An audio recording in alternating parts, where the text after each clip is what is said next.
பார்வதி கல்யாணமாம் அதனை பூலோகம் கொண்டாடுதாம். பார்வதி கல்யாணமாம் அதனை பூலோகம் கொண்டாடுதாம்.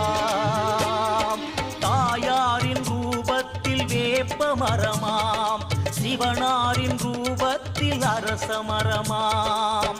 வேப்ப மரத்தில் குங்குமம் தீட்டி, அரச மரத்தில் திருநீரு பூசி, அன்னைக்கும் சிவனார்க்கும் கல்யாணமாம்.